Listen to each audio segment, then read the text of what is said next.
विषय हिंदी, कक्षा स्नातक स्नातकोत्तर, वर्ष 2022 से 2026। व्याख्यान का शीर्षक कामायनी में प्रकृति प्रेम। विचार बिंदु हैं दृश्य प्रकृति, अदृश्य प्रकृति, मानवीय मूल्य, उद्दीपन रूप, आलम्बन रूप, संदेशवाहक, संवेदनशील, परिवेश निर्माणकर्ता, रूढ़वादियों का प्रतिरोध और नवीनता के प्रति आग्रह। मैं राजमुनि, एसोसिएट प्रोफेसर हिंदी तथा अन्य भारतीय भाषा विभाग, महात्मा गांधी काशी विद्यापीठ, वाराणसी।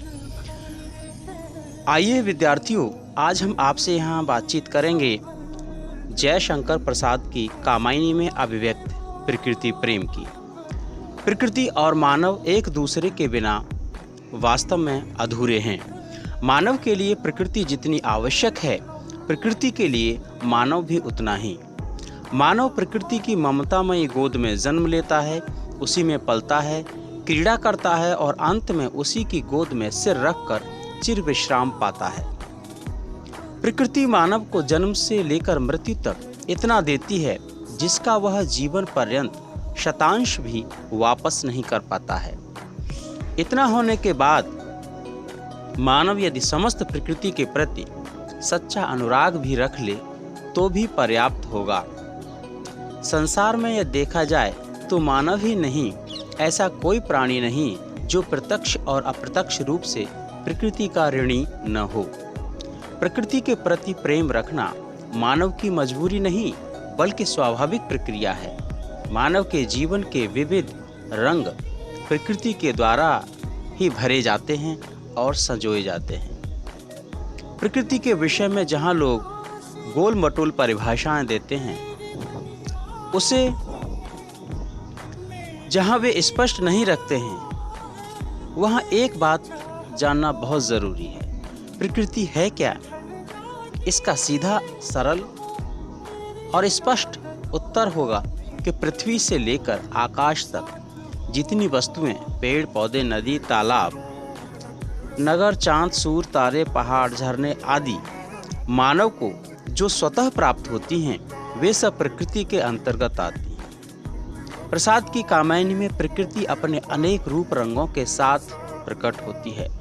प्रसाद ने प्रकृति के एक एक अंग उपांग का बहुत मनोहर एवं रमणीय चित्र उपस्थित किया है। प्रसाद के अनुसार प्रकृति इतनी उदार एवं दयालु है कि वह कम समय में मानव को बहुत कुछ दे देती है। मनु ने प्रलय काल के बाद उषा काल के सौंदर्य को देखा तो मनु की दृष्टि वहां से हटने का नाम नहीं लेती थी।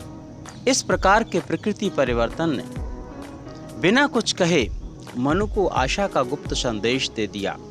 प्रसाद ने उषा को विजय लक्ष्मी की तरह उदित होते हुए भी प्रलयकालीन रात्रि को शत्रु की तरह पराजित होते हुए दिखाया है।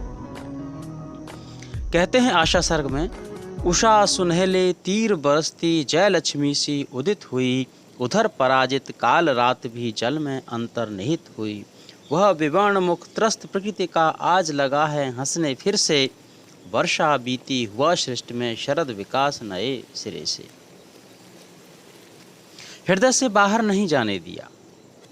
प्रसाद ने जो प्रकृति का सौंदर्य है, उसकी जो छटा है, उसको अपने हृदय से कभी नहीं हटने दिया। चाहे वह हिमालय का नैसर्गिक सौंदर्य हो या ताराओं से परिपूर्ण चांदनी रात, उनका मन सदैव प्राकृतिक सौंदर्य के सागर में निमग्न ही रहता है।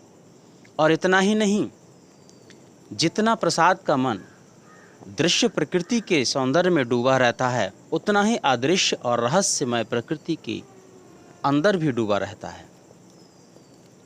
वे प्रकृति के हर पल को बड़ी गहराई और आत्मीयता के साथ जीते हैं और अनुभव करते हैं।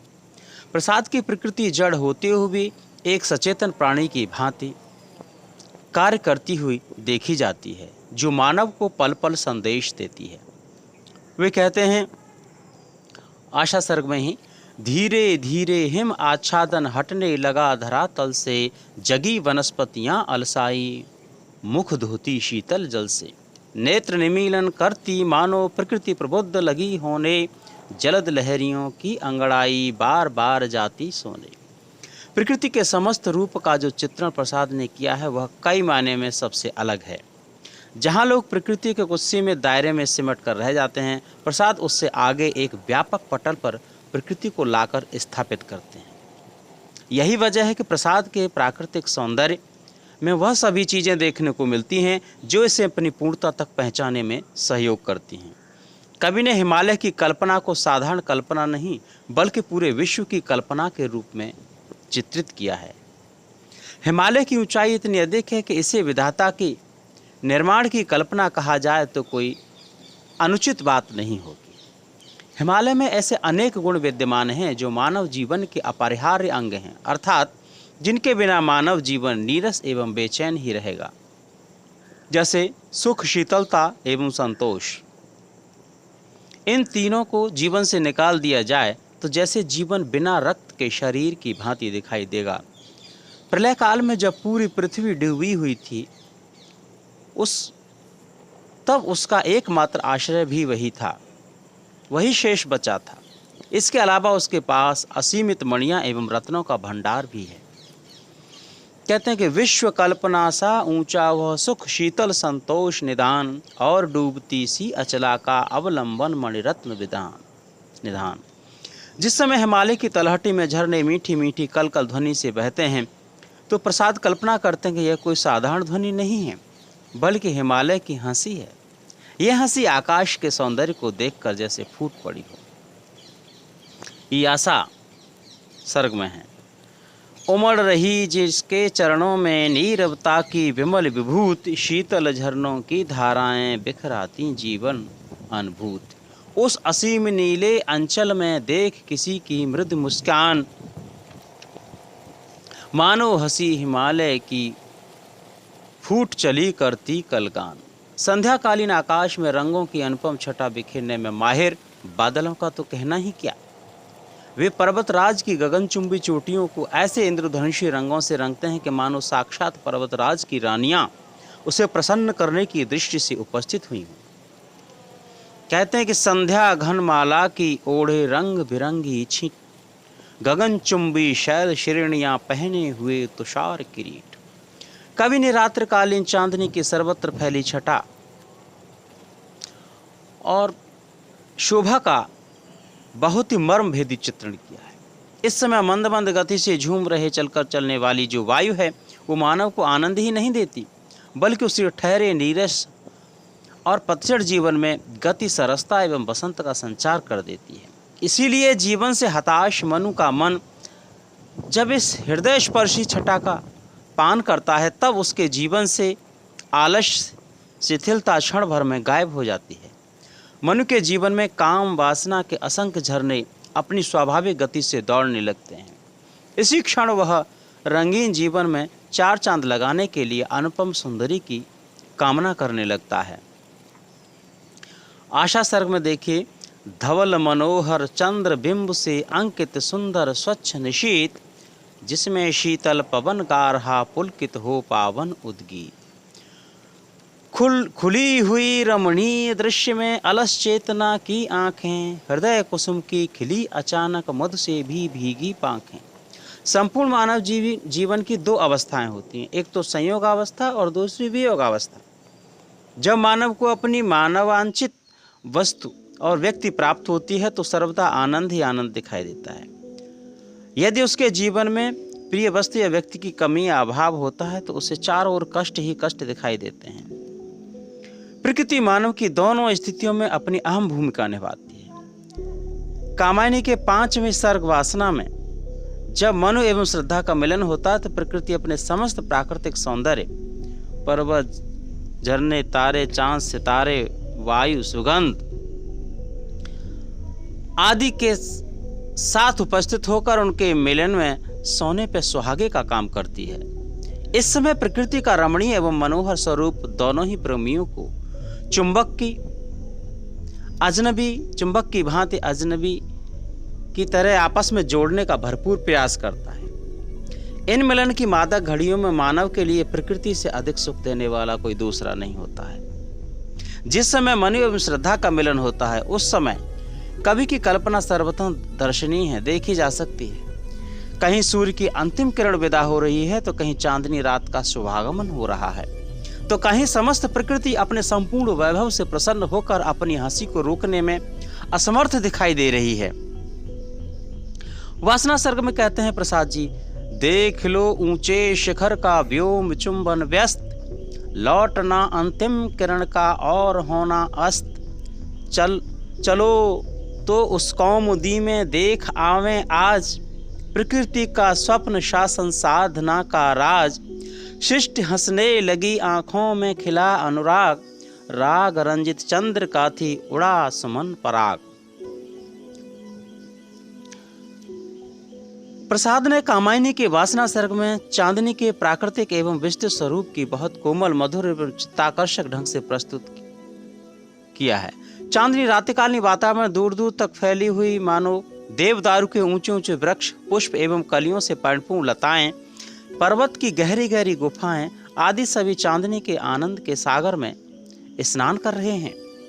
साथ ही धीरे धीरे मदमस्त गति से बहने वाली सुगंधित वायु, लताएं एवं वनस्पतियां रात्रि जागरण करके किसी बहुत बड़े आनंदोत्सव को मना रही हैं। ऐसे मनोहर वातावरण को देखकर मनुष्य हृदय से कहता है कि मैं अपने अतीत के समस्त सुखों को भूलकर निराशा के कूप में डूब गया था, लेकिन इस मदमस्त एवं रमणीयता ने से लबालब भरे प्राकृतिक वातावरण ने मेरे अंदर सोई हुई वासना को जगाकर तुमसे मिलने के लिए विवश कर दिया है, बेचैन कर दिया है। इसने आज मुझे मदिरा पान करने वाले व्यक्ति की भांति अंदर से रोमांचित एवं मदहोश बना दिया है। कहता है कि मधु बरसती विधु किरण है, कांपती सुकुमार, पवन में है पुलक मंथर चल रहा मधुभार। तुम समीप अधीर इतने आज क्यों हैं प्राण, चल रहा है किस सुरभ से तृप्ति होकर घ्राण। वासना सर्ग में श्रद्धा उस प्रकृति के अत्यंत रमणीय एवं हृदय में मदमस्त हिलोरों को जन्म देने वाले वातावरण को देखकर आशा प्रकट करती है। कहती है कि हे सखे, चारों ओर फैले हुए अनुपम सौंदर्य को छिटकाने वाले तारे, अपनी शीतलता एवं मनोहर चांदनी को धारण करना वाला चंद्रमा, अन्यतम नक्षत्रों का को भंडार, नीला आकाश आदि सारी शोभाएं अद्भुत संगम को देखकर ऐसा प्रतीत होता है कि जैसे प्रकृति मदमस्त नायिका की भांति उपस्थित हुई है। इस समय चंद्रमा ऐसे लग रहा है जैसे मानो उस नायिका को प्रसन्न करने के लिए उसके चरणों में तारे रूपी फूलों को समर्पित कर रहा है। वासना सर्ग में देखिए, विभव मतवाली प्रकृति का आवरण वह नील, शिथिल है जिस पर बिखरता प्रचुर मंगल खील। इसके पश्चात मनु भी प्रसन्न होकर कहने लगा कि वास्तव में इस मनोहर रात में आकाश चांदनी के श्वेत प्रकाश को मदिरा की बूंद के समान सर्वत्र बरसा रही है। ऐसे में दोनों के मिलन को सुखमय बनाने के लिए हृदय में जो संगीत बज रहा है वह प्राकृतिक वातावरण में चार चांद लगा रहा है। मनु निरखने लगे ज्यों ज्यों यामिनी का रूप, वह अनंत प्रगाढ़ छाया फैलती अपरूप। जीवन का दूसरा पक्ष है वियोग अवस्था। यह वह अवस्था है जहां पहुंचकर शांति और सुखानुभूति देने वाली वस्तुएं भी आग की भांति जलती हुई प्रतीत होती हैं। प्रकृति को ही देखें तो प्रकृति मानव की हंसी के साथ खिलखिलाकर हंसती हुई दिखाई देती है। वही प्रकृति मानव के रोदन के साथ जी भरकर रोती हुई देखी जाती है।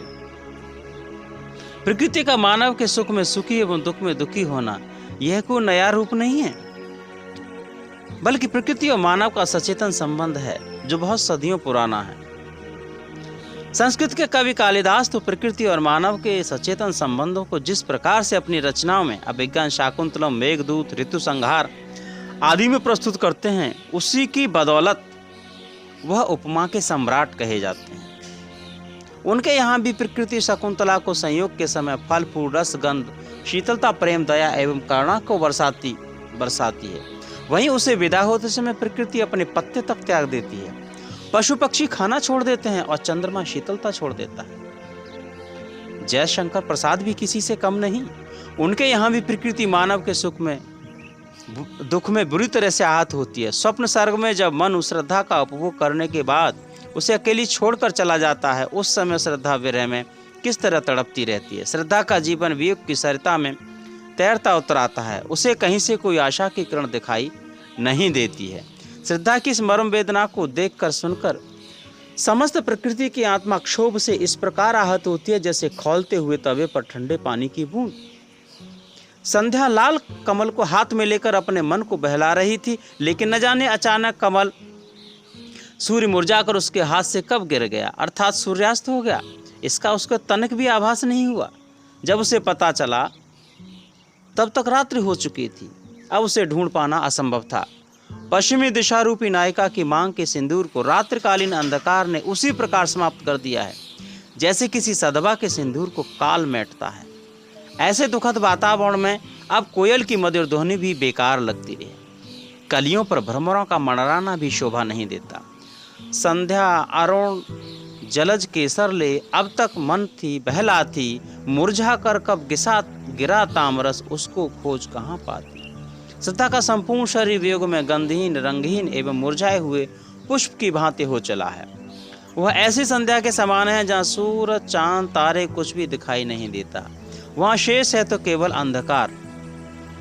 श्रद्धा के असीमित कष्ट को केवल पर्वत घाटियां संध्या अंधकार वनस्पतियां आदि सभी बहुत ध्यान से सुन रहे थे।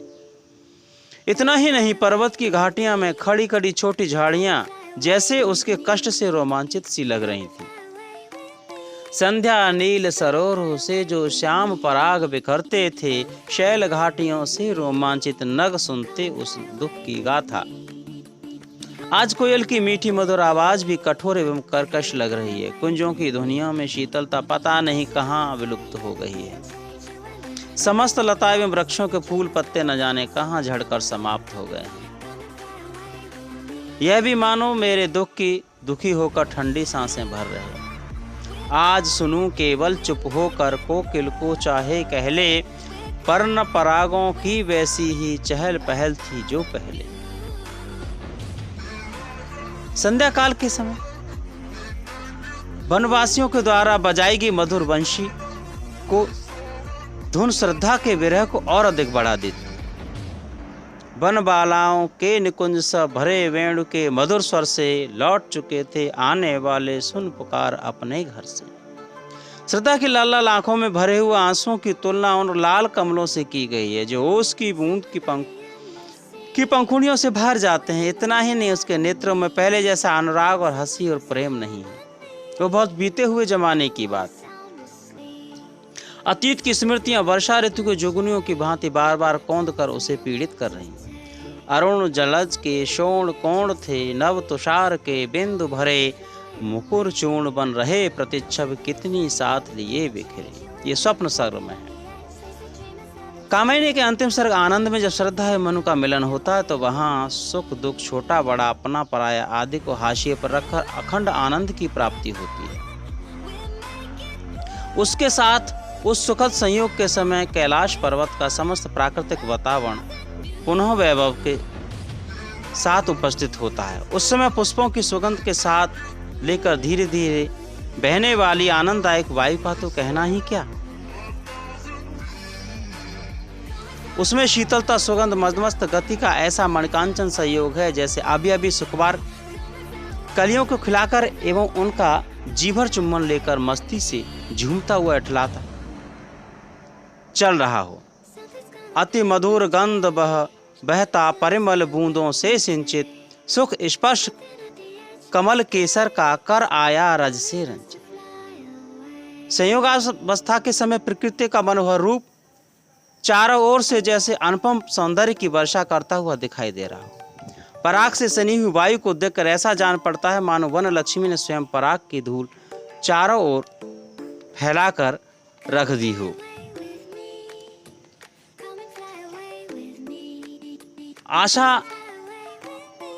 आशा सर्ग में भी और लगभग कामायनी के प्रत्येक सर्ग में प्रकृति का हर रूप दिखाई देता है।